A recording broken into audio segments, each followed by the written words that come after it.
A Louisiana family plans to file a federal lawsuit against their school district in a case involving a deep fake pornographic image.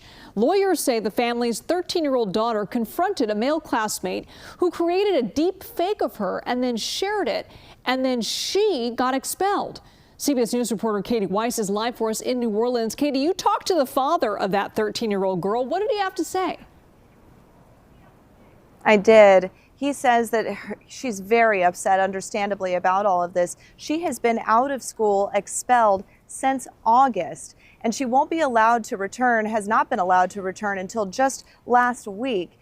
But even now, coming back to school, she's on probation until at least January, which means no school dances, no trying out for school sports or doing any kind of extracurricular or after-school activities. He says his daughter tried to report these pornographic images of both her and her friends earlier in the day before the bus incident took place, but says that the teachers, school staff ignored her complaints. And then later on the bus, she ended up taking matters into her own hands. And he says, while he doesn't agree with her behavior of hitting the boy who allegedly made these photos, he understands and he believes that expulsion was really excessive. He says that his daughter's an outgoing, fun-loving girl, that together, the two of them even do martial arts together.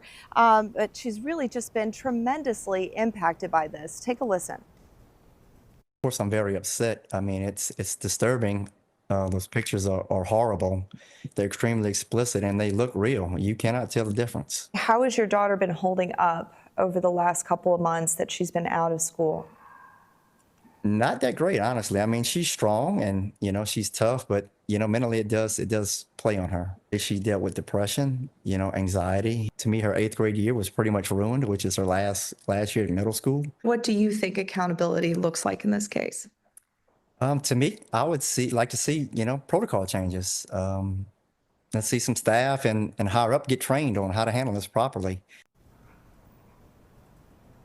And now the family is planning to file suit against the school district by as early as late next week. Liz? And Kati, you spoke to the family's attorneys. What did they say about this? Sure. Well, of course, also planning a legal strategy for that lawsuit that they plan to file. But the family's attorney also claims in this case that the school staff violated mandatory reporting laws by failing to do anything about the girl's initial complaints over these AI pornographic photos that you heard the father talking about.